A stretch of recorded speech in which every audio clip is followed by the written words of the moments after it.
한 주간 잘 지내고 계십니까? 매일매일의 삶이 하나님의 은혜에 복된 삶이 되기를 간절히 축원합니다. 요즘 뭐 더 그렇게 느끼지만 어제도 집회를 다녀오면서 어제는 이제 회중으로 예배를 드리러 다녀왔었는데요. 요즘 참 울보인 것 같습니다. 오늘도 예배를 드리는데 예수 믿는 것은 받은 증거 많도다는데 내 삶에 과연 이만큼 증거가 많은데 나는 왜 이토록 힘겨워하는가라는 물음표가 던져지면서 확 올라와가지고, 또 우리 뒤에 찬양, 새로운 찬양 같이 배우실 때 작은 나를 통하여 하는데 막 하나님의 은혜가 막 물밀듯이 막 밀려와가지고 어찌할 바를 모를 정도로, 아마 제가 오늘 설교를 하지 않았다면은 아마 대성통곡하면서 꺼이 울었을 것 같은데요. 어찌됐든 우리의 삶 가운데 예수 믿는 것은 그 받은 증거 때문에 살아감을 믿습니다. 할렐루야.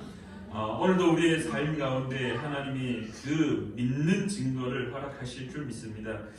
우리 오늘은 사순절 세 번째 주일입니다. 우리가 계속해서 사순절 그러면 떠오르는 여러 가지 키워드를 가지고, 여러 가지 단어들을 가지고 우리가 묵상하고 함께 또 나누고 또 어떻게 살 것인지 결단하는 그러한 시간들을 가지고 있는데요. 우리 첫 번째 시간에는 이 절제라는 것을 가지고 우리가 말씀을 나누었습니다. 그러면서 하나님을 만나기 위한 나의 삶에 방해되는 요소들, 불안 요소들, 그 동산 중앙에 보였던 그 선악과 내 삶의 가장 연약한 부분은 가장 잘 보이는 곳에 있다라는 것. 그래서 그것을 절제하고자 노력하자라는 말씀. 그리고 우리의 두 번째로는 지난주에는 교만을 이기라라는 말씀을 통하여서 저 속에 숨겨져 있는 교만, 사라져버리고 예수 그리스도로 고백할 때 완벽히 다 제거되어 버리는 것이 아니라 여전히 내가 예수 그리스도로 고백할지라도 나의 삶에 가장 깊숙한 데 숨겨져 있던 것이 뱀의 한마디로 의하여서 또 내 연약한 한 부분을 통하여서 스물스물 다시 올라와 나를 교만한 자로 되어서 하나님이 없이도 살아갈 수 있다라는 말도 안 되는 그러한 생각을 가지게 하는 것, 그것을 이겨내야 된다라고. 그래서 내가 하나님이 없이는 살아갈 수 없습니다라고 고백하는 것이 교만을 이기는 첫 출발점이라는 것을 우리가 말씀을 통하여 나누었습니다. 오늘 세 번째 키워드는요, 고난입니다. 고난. 그래서 오늘 말씀의 제목은 그리스도의 고난에 동참하라라는 말씀으로 함께 나누고자 합니다. 자, 우리가 먼저 이 고난에 대해서 우리가 함께 정의를 먼저 좀 내려봐야 될 것 같은데요. 고난 그러면은 아마 다 아실 겁니다. 사전적으로는 어떤 의미를 가지고 있냐면은 괴로움과 어려움을 이루는 말이라고 이제 백과사전에서는 말하고 있습니다. 쉽게 말하면은 힘든 것, 삶을 살아갈 때 힘든 것들을 통칭하여 다 고난이다라고 이야기합니다. 그래서 성경사전에는 이 고난을 또 어떻게 표현하고 있냐면요, 인생에서 만나는 온갖 수고와 고통, 어려움을 일컫는 말이다라고 성경의 사전에서는 이야기를 하고 있습니다. 또한 더 세밀하게 볼 때는 경제적으로 가난하고 궁핍한 현 상태, 가난하고 궁핍한 것을 고난이라고 이야기하고, 또한 육체적으로는 피곤하고 피로한 상태, 그리고 질병으로 인하여서 힘들어하고 있는 모습을 고난이라고 또 이야기를 하고요. 또한 사회적으로는 온갖 역경들, 시련들, 사업을 하면서 사람들 간의 관계 속에서 그렇게 배신당하거나 그렇게 속임당하는 그러한 것들을 고난이라고 이야기합니다.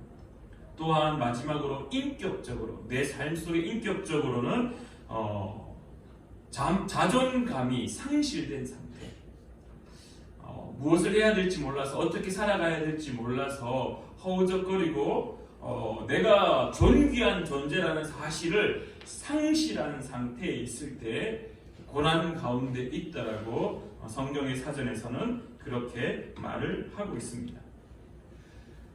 그렇다면 이 사전적 의미를 이제 조금 넘어서서 이 성경에서 고난을 어떻게 언급하고 있는가에 대해서 우리가 한번 살펴보면요. 크게 두 가지로 나눌 수가 있는데요. 먼저는 창세기 3장 16절부터 19절, 그리고 사사기 10장 6절에서부터 10절, 그리고 사무엘상 12장 9절에서부터 10절까지의 말씀을 우리가 한번 읽어보시면은 구약에서의 말하는 고난의 의미가 독특하게도 이 죄에 대한 하나님의 형벌이라는 모습이 많이 등장합니다.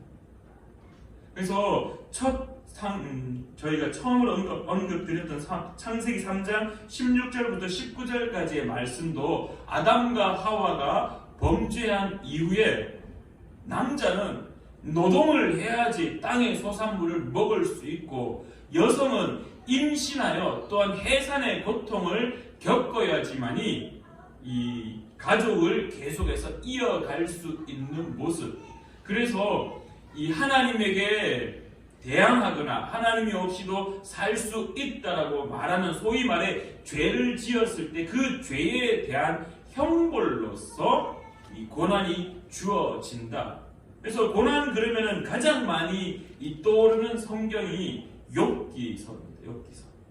그래서 욥이 당하는 그 고난들. 그래서 욥의 세 친구가 계속해서 그 욥을 향하여 정죄하면서 나오는 메시지의 중심 중에 한 가지가, 하나님 앞에 네가 바로 서지 않았잖아. 네가 아무리 하나님 앞에 바로 서서 정직하고 하나님이 원하는 삶을 살았다고 말하지만, 그러나 돌아봐라. 너의 삶 속에 하나님 앞에 바로 선 적이 없는 부분이 분명히 있을 거야. 하나님 앞에 회개해 라고 지적하여서, 그래서 통칭 고난을 성경에서 어떠한 모습으로 언급하느냐고 했을 때 첫 번째는 이 죄에 대한 하나님의 형벌로서 언급하고 있다는 것입니다. 그러나 꼭 그것만이 전부냐라고 말했을 때 그렇지 않습니다. 오늘 우리가 본문 말씀에 읽었던 베드로전서 3장 13절부터 17절까지의 말씀을 보면요, 이 죄에 대한 형벌로서 고난을 언급하는 것이 아니라, 오늘 베드로전서에서 말하고 있는 베드로 교회 공동체를 향하여 베드로 사도가 선포하는 것은, 너희가 예수를 그리스도로 믿음을 말미암아 믿는 것 때문에 생기는 여러 가지 아픔들, 그것이 고난이다라고 이야기를 하고 있습니다. 그래서 복음의 진리를 위해 그 복음을 또한 선포할 때에 따라오는 이 모든 삶의 전반적인 어려움들이 고난이다라고 이야기를 하고 있다. 그래서 성경에서 말하고 있는 고난을 우리가 한번 크게 두 가지로 나누었을 때, 첫 번째로는 이 죄에 대한 형벌로서 고난을 언급하고 있다라면, 또한 반대의 이미지로 오히려 예수를 그리스도로 고백할, 그 고백함으로 살아갈 때 나타나는 삶의 어려움도 고난이다라는 겁니다. 하나님을 대항했을 때 삶에 나타나는 어려움도 고난이다라고 이야기를 한다면, 하나님 때문에 하나님의 사랑으로 그리스도인으로서 살려고 노력할 때 생기는 어려움도 역시 고난이다라고 성경은 말하고 있다는 겁니다. 그래서 이 고난이 무엇이냐라고 질문한다라면 사실 어렵습니다. 어쨌든 한마디로 표현하자라면 하나님과 관계가 되어 있다는 겁니다. 하나님과의 관계 속에 내가 하나님을 대항할 때에 어려움이 생길 때도 그것을 고난이라고 말한다라면, 하나님의 백성으로 살아갈 때도 생기는 어려움 역시 고난의 모습이다라고 성경은 말하고 있다는 겁니다. 그러나 오늘 제가 여러분들과 함께 나누고 싶은 고난의 포인트는, 이러한 폭넓은 고난에 대한 모습보다는 소위 말해서 이 사순절 기간에 우리가 늘 많이 언급되는 고난, 예수 그리스도의 고난에 동참하라. 아마도 이 메시지의 제목은 엄청 많이 들어보셨을 겁니다. 매년 사순절이 돌아올 때마다, 고난 주간이 올 때마다, 예수 그리스도의 그 십자가에 못 박히는 사건이 성경 속에 등장할 때마다 우리는 늘 말하기를 예수 그리스도의 고난에 동참하라라는 말을 많이 듣는데요. 오늘 우리가 한번 살펴보고자 하는 부분이 여기에 있습니다. 사순절의 키워드 고난, 특별히 고난에 동참하라, 그리스도의 고난에 동참하라라고 했을 때 여러분들의 머릿속에 떠오르는 그리스도의 고난은 어떤 이미지입니까? 질문합니다. 그리스도의 고난에 동참하라라고 했을 때 예수님의 고난은 어떤 이미지로 여러분의 머리에, 가슴에, 삶에 그려져 있습니까? 어떻습니까? 자, 우리 사진 한번 띄워주시겠습니까? 자, 이 사진이 몇 년 전에 크게 유행했다고 해야 될까요? 많은 사람들이 본 영화입니다. 특별히 그리스도인들이라면은 아마도 다 보았을 겁니다. 이제 성장하는 우리 다민이 같은 어린이들은 아직 연령이 되지 않아서 보지 못했을 것 같은데요. 어른들은 다 봤을 겁니다. 영화의 처음부터 끝까지도 다 못 보셨더라도 중간중간 사순절 고난주간 교회에서 영상으로 소위 유튜브에서도 엄청 많이 회자되고 여전히 계속해서 등장하고 있고, 지금도 사순절 고난주간 치면은 제일 먼저 추천 카테고리에 등장하는 영화가 패션 오브 크라이스트, 이 영화입니다. 헐리우드 배우인 멜 깁슨이 이 감독이 되어서 메가폰을 잡아서 영화를 만드는데요. 그 영화를 만들 때 한 가지 컨셉이 있었답니다. 그게 뭐냐면은 예수님이 실제 그 십자가에서의 고통을 가장 적나라하게 한번 표현해 보겠노라. 예수님이 당했던 그 고통을 할 수 있는 최대한의 방법을 동원해서 한번 보여주겠다라고 해서 여러분들이 영화를 보셨으면 아시겠지만 영화의 처음과 끝이 다 핏빛입니다. 다 붉은색입니다. 영화를 보는 내내 그냥 가슴이 그냥 문드러질 수밖에 없는 연출들로 가득 차 있습니다. 예수님이 채찍에 맞는 모습들. 그래서 지난번에도 말했듯이 그 채찍 끝에 달려있는 쇠의 이 낚시 바늘과 같은 고리, 동물의 뼈의 그 바늘 같은 것들이 이 육신을, 이 가죽을 뜯어내어 버리는 그러한 아픔들을 고스란히 다 표현하고 있고, 그리고 예수님이 이 가로목, 십자가의 가로목을 짊어지고 올라갈 때 사포로 깨끗하게 이렇게 맨질맨질하게 그렇게 아무런 생책이 생기지 않는 그러한 가로목이 아니라 그 나무의 가시가 그대로만 까끌까끌한 부분들이 다 드러나서 그것을 짊어지고 갈 때마다, 움직일 때마다 그 나무의 가시가 찔려지는, 그리고 면류관을, 그 가시 면류관을 예수님의 머리에 씌울 때에도 가시가 보이지 않는 반듯하고 깨끗한 면으로 살짝 올리는 것이 아니라 가시가 뾰족뾰족 나 있는 그 부분을 예수님의 머리 위에 그냥 꽉 눌러서 그 가시가 예수님의 머리를 찔러서 피가 나도록 그렇게 만들어버리고, 또한 이제 십자가에 못 박을 때에도 그 예수님의 손목에다가 이 손바닥에 못을 박았을 때는 찢어져서 손바닥에 찢어져서 사람이 떨어지니까 손목이 이 뼈 사이에다가 그대로 그 망치로 대못을 박아버리는 모습들을 그대로 영화에서 연출하고 있습니다. 그래서 오늘 제가 여러분들에게 질문했던 것, 그리스도의 고난이 어떤 이미지로 여러분의 가슴에 기록되어 있냐라고 질문한다라면은 아마도 패션 오브 크라이스트의 영화의 모습으로 남겨져 있을 겁니다. 그리고 또 한 가지, 우리 오늘 사도신경을 고백할 때 중간 부분입니다. 예수님 십자가에 달릴 때 어떻게 사도신경이 고백을 하냐면은 본디오 빌라도에게 고난을 받아 십자가에 못 박혀 죽으시고 라고 되어 있습니다. 그래서 오늘 우리가 이제 말씀의 제목 그리스도의 고난에 동참하라고 했을 때, 그 그리스도의 고난이라고 했을 때 저와 여러분의 아마 가슴에 머리에 새겨져 있는 이미지는 예수 그리스도의 그 십자가의 그 고통이 예수님의 고난이다라는 이미지가 엄청 무게감을 두고 있고 각인되어 있을 겁니다. 그래서 혹자는 이 사도신경 본디오 빌라도에게 고난을 받아 십자가에 못 박혀 죽으시고, 그래서 예수님의 고난을 오히려 이 사도신경이 한마디 때문에 이 제한을 두고 있다라고 말하고 있습니다.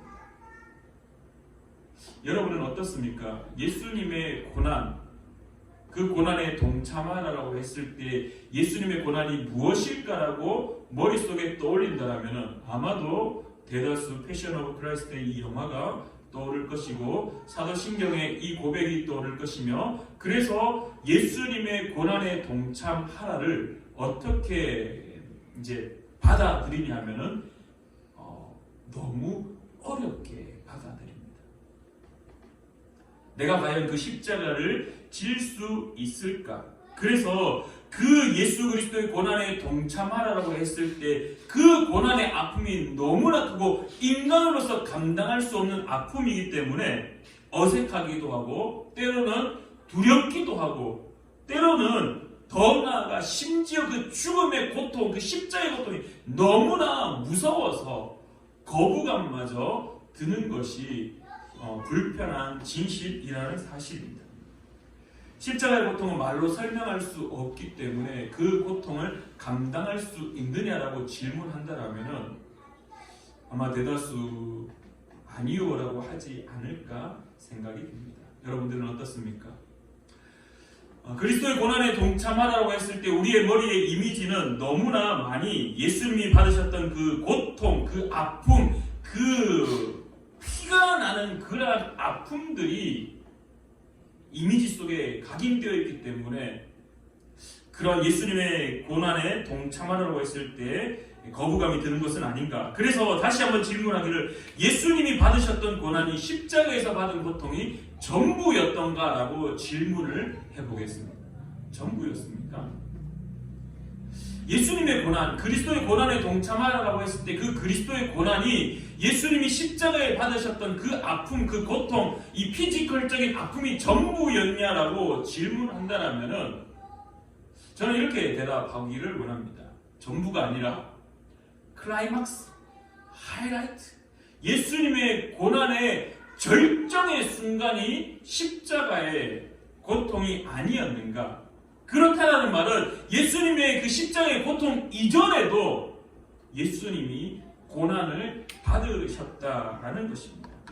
그래서 그 도대체 예수님은 어떤 고난을 받으셨는가라고 우리가 다시 한번 질문하고 나누기를 원하는데요. 예수 그리스도의 그 십자가의 고통이 전부인가? 그렇지가 않습니다. 예수님의 고난의 출발점은요, 우리가 지난 성탄절의 말씀을 나누었던 것처럼 빌립보서 2장 5절부터 11절까지의 말씀처럼 성육신의 그 사건이 바로 예수 그리스도의 고난의 출발점입니다. 하나님의 보좌에 계셔야 될 분이 하나님의 자리에 앉으셔서 그냥 그 자리에서 통치하시면 될 분이 신의 영역에서 신의 자리에서 신의 모습으로 계셔도 될 분이 신의 자리를 스스로 포기하시고 우리를 위하여 이 땅 가운데 내려오셨던 그 성육신의 사건이 바로 예수 그리스도의 고난의 출발점이라는 겁니다. 그것만입니까? 우리가 태어난 사건들을 우리가 한번 태어난 예수 그리스도의 일생을 한번 상기해 보면요, 예수님의 태어난 곳은 동물들이 있던 묵가는 아니죠. 말이 있는 곳이 아니었으니까 동물들이 생활했던 외양간이라고 해야 될까요? 동물들이 생활했던 그거 어떻게라고 해야 될까요? 우리라고 해야 될까요? 어쨌든 예수님이 태어났던 그 환경은요, 냄새나는 공간이었습니다. 동물의 오물들이 막 덕지덕지 널려져 있는 공간이었고 동물들의 울음소리가 계속해서 울려 퍼졌던 것이었고, 그리고 누우셨던 그 구유는요, 물론 옷 강포를 싸서 누웠겠지만은 그러나 그 구유에 이 건초 더미들, 주변에 말라 비틀어진 잡초 더미들, 그래서 그 장면을 우리가 한번 생각해 본다면 소위 우리가 왕으로 오신 예수님이라고 그러고 고백하지만 실질적으로 이 땅에 오셨던 모습은 그렇지가 않았다는 겁니다. 왕으로서 좋은 곳에서, 좋은 병원에서, 좋은 의사를 통해서, 좋은 간호사들을 통해서, 좋은 환경에서 멸균의 상태에서 그렇게 아름답게 태어나고 많은 이들로부터 환호성, 칭송받으며 태어나는 것이 아니라 아무도 알지 못하는 저 한쪽 여관의 그냥 구석에 동물들이 생활하던 그곳에 이 구유의 강포에 쌓여 누워졌던 모습들, 냄새나는 곳에서 건초더미가 휘휘 날리고 동물의 울음소리가 나뉘는 그러한 곳에서 이 태어나는 환경들, 그것이 예수 그리스도의 태어남의 고난은 아니었을까? 또한 그곳에서 태어나서 얼마 후에 예수님은 어떻게 합니까? 어린이집에 갔습니까? 유치원에 갑니까? 아닙니다. 제일 먼저 예수님의 인생에 있어서 또 아픔은요, 피난민이었습니다. 피난민. 헤롯이 핍박합니다. 자기 왕위, 그 왕좌를 이해할 수 있는 한 아이가 태어났다고 하니 그 남자아이들 다 죽여버리는 일을 감행합니다. 그래서 요셉과 마리아는 아기 예수님을 데리고 애국으로 피난 가게 됩니다. 좋은 곳에 가서, 즐거운 곳에 가서, 키즈 카페 가서 좋은 환경 속에서 놀고 행복할 줄 알았지만, 그러나 그것이 아니라 이 태어나자마자 곧 어디로? 이 애국으로 엄청난 거리를 걸어서 피난으로 이 아기의 생활을 시작하게 된다. 그 피난의 삶 역시 고난이었습니다. 이후에 다시 돌아와서 예수님께서 이제 갈릴리를 기점으로 하여 복음을 선포하시고 하나님의 나라의 말씀들을 가르치기 시작합니다. 대한민국의 사람으로서 가장 추구하는 것 한 가지가 있습니다. 집을 사는 겁니다. 저도 집 사고 싶습니다. 저도 좋은 집에 살고 싶고, 저도 좋은 차를 타고 싶고, 저도 좋은 삶의 편리를 가지고 살고 싶습니다. 그러나 예수님은 집 없이 또돌이의 삶을 시작하셨습니다. 예수님의 인생을 우리가 다시 한번 상고해 본다면 그의 인생은 참 불편한 모습이 가득하였습니다. 태어나서, 그리고 어린 유아 시절들, 그리고 이 본격적인 선생님으로서 예수 그리스도로서의 삶을 시작하실 때부터 가진 것 하나 없는 빈곤한 삶이었고, 집 없이 또 돌아다녀야만 되었고, 배고픔을 겪어야만 되었던 그러한 인생의 모습이었다는 겁니다. 그리고 더 나아가 이제 예수님을 향하여 이 본격적인 이 손가락질과 박해와 핍박이 시작되었습니다. 예수님 말씀을 선포할 때마다 종교 지도자들, 소위 말해 대제사장들, 제사장들, 서기관들, 랍비들, 사두개인들, 바리새인들이 온갖 트집을 다 잡으면서 예수님을 죽이고자 합니다. 여러분들은 어떻습니까? 여러분들이 삶을 살아갈 때 여러분을 향하여서 누가 비난의 화살을 쏜다, 비난하는 말을 한다, 기분 안 좋죠. 기분이 좋지 않습니다. 그러나 예수님의 그 삶 속에 가장 많이 종교 지도자들의 괴롭힘을 당하며 살았습니다. 심지어 그들에게 하나님의 나라를 선포하였고, 그들에게 치유의 은혜를 선포하였고, 하나님의 나라의 말씀을, 가치관을 가르치면서 기적의, 이적의 모든 것들을 다 토해내었음에도 불구하고 종교 지도자들, 그 시대의 바리새인들, 사두개인들은 예수님을 죽이려고 괴롭히기 시작했다는 겁니다.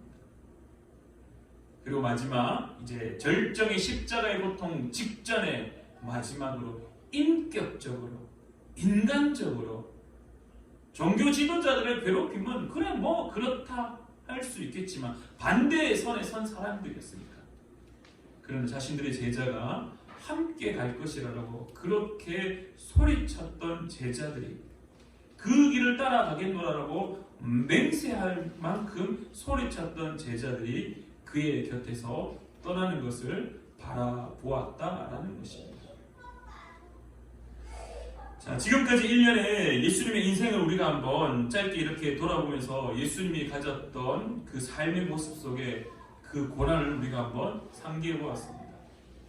우리의 머릿속에 예수님의 고난, 예수님의 그 고난에 동참하라고 했을 때 그 고난을 너무나 그 십자가상의 고통, 물론 중요합니다. 당연한 겁니다. 그래서 제가 그렇게 언급했습니다. 예수님의 십자가의 고통은 예수님 인생의 모든 받으셨던 고난의 클라이막스, 하이라이트, 절정의 순간, 그렇다고 해서 그 절정의 순간만 있느냐라고 질문한다면 아니요. 예수님이 태어나기 위한 그 첫 걸음부터, 성육신의 사건부터 이미 예수님은 고난의 길을 계속해서 걸어오셨다라는 것입니다.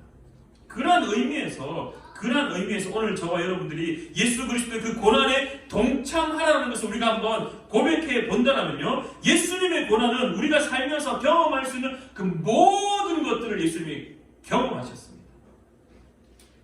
예수님의 고난은 십자가의 고통으로만 끝나는 것이 아니라 우리의 인생에서 경험할 수 있는 그 모든 것들이 예수님도 고난으로 다 경험하셨다는 겁니다. 그래서 히브리서 저자가 2장 18절 말씀에 그가 시험을 받아 고난을 당하셨은즉 시험 받는 자들 능히 도우실 수 있느니라. 예수님이 받으셨던 그 인생 가운데의 고난이 결국 오늘 저와 여러분을 위한 고난이었다라고 히브리서 저자가 말씀하고 있는 것입니다. 자, 지금까지의 말씀들 우리가 한번 쭉 모아서 그리스도의 고난에 동참한다는 것이 무엇인가 한번 고백해 본다면요, 첫 번째 예수 그리스도의 고난은요, 그리스도인의 삶의 본입니다. 그리스도인의 삶의 본이었습니다. 그래서 예수님은 당하지 않으셔도 될 뿐이 당하셨다는 것은 오늘 우리의 삶 속에 그러한 고난들이 계속해서 나타날 때마다 누구를 바라보라? 예수 그리스도를 바라보라는 것입니다. 그래서 그 본으로 예수님처럼 하나님의 나라의 가치관으로 살아라라고 하는 것이 바로 그리스도의 고난에 동참하는 것입니다. 우리의 이미지 속에, 우리의 가슴 속에 십자가의 고통이 너무나 크게 자리 잡고 있기 때문에 그리스도의 고난에 동참하라. 내가 어떻게 저 아픔을 겪어야 됩니까? 내가 어떻게 저렇게 십자가의 아픔을 겪을 수 있습니까? 나는 인간인데, 난 연약한 자인데. 아니, 오늘 우리가 기억해야 될 그리스도의 고난에 동참한다라는 것은요, 예수님이 하나님의 나라의 가치관을 가르치시며 그리고 인간이 겪었던 그 모든 고통을 다 겪으면서 살아왔던 모습을 바라보고 우리도 그와 같이 인생 가운데 살아가라라고 가르치고 있다는 겁니다. 그 십자가의 고통에 너무 무게감을 두지 마시고요, 예수님이 인생 속에 살아왔던 그 아픔들, 내가 지금 당하고 있는 이 아픔도 예수님이 겪으셨지. 그래, 나도 그 예수 그리스도의 그 아픔들, 그분은 꿋꿋하게 그럼에도 불구하고 여전히 그 고통 가운데 계셨지만, 그 아픔 가운데 계셨지만 하나님의 나라의 가치관으로 묵묵히 그 길을 걸어가셨지. 그래, 나도 그 길을 걸어가겠다. 이것이 우리에게 주어진 첫 번째라면, 두 번째는 예수님처럼 그리스도의 삶을 이제 보여야 되는 것입니다. 예수님은요, 본인이 직접 그 고난을 받으시면서 하나님의 백성의 삶을 살아가셨습니다. 또한 두 번째로 예수님은 오늘 우리에게 그러한 삶의 모습을 본으로 보여주셨습니다. 오늘 우리에게 주어진 그리스도의 고난에 동참하는 것은 그 예수님이 살아온 그 가치관대로 살아내는 것을 말한다면, 두 번째는요, 이제 보이는 것입니다. 누구에게?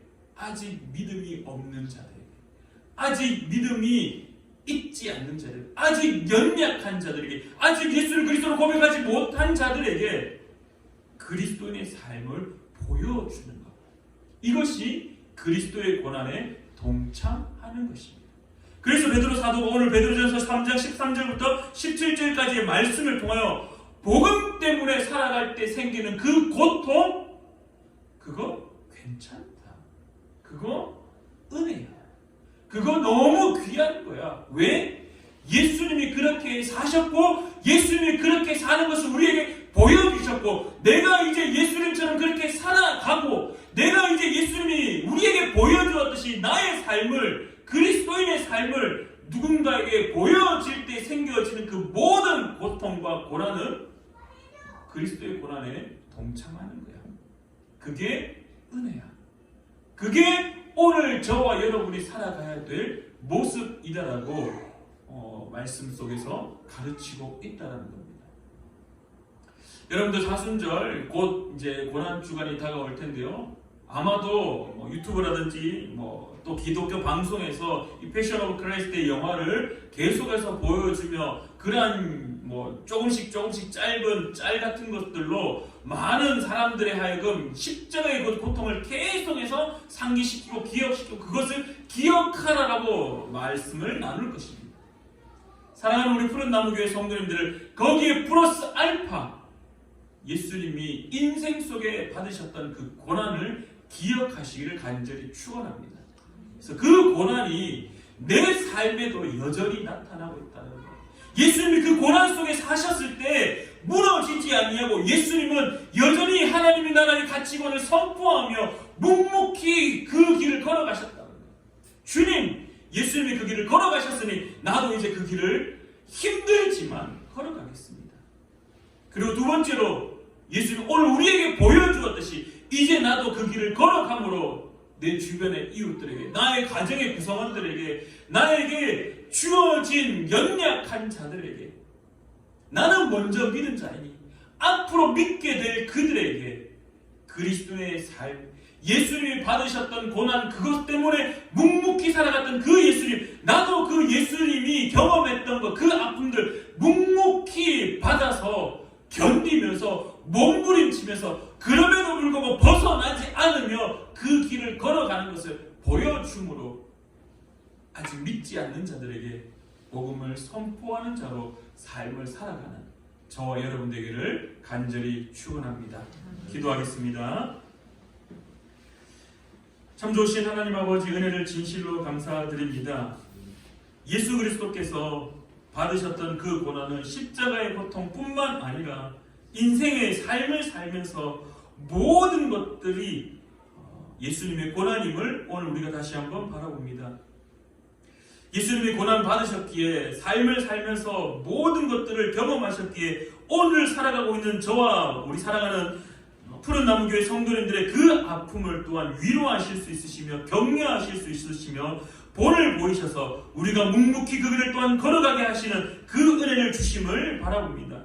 사랑하는 우리 푸른 나무교회 모든 성도님들이 예수 그리스도의 그 고난에 동참하여서 동일한 길을 걸어갈 때 흔들리지 않는 믿음으로 하나님의 나라의 가치관으로 역풍을 맞을지라도 꿋꿋이 걸어가는 자 될 수 있도록 주님 도와주시옵소서. 또한 예수 그리스도 그 고난, 그 삶을 사시며 우리에게 보여주신 것처럼 오늘도 예수님을 본받아 우리의 이웃들에게, 우리의 사랑하는 사람들에게, 아직 예수를 그리스도로 고백하지 못한 이들에게 그리스도인의 삶을 힘들지라도 묵묵히 살아감으로 말미암아 본을 보이는 그리스도의 고난에 동참하는 자 될 수 있도록 주님 도와주시옵소서. 여전히 힘듭니다. 여전히 어렵습니다. 그러나 묵묵히 걸어가셨던 그 예수 그리스도를 기억하여 오늘도 몸부림치는 우리가 될 수 있도록, 또 오늘 우리 몸부림치는 것을 보여주는 사랑하는 주의 백성 될 수 있도록 주님 도와주시옵소서. 함께하여 주심에 감사드리며 예수님의 이름으로 기도드리옵나이다. 아멘.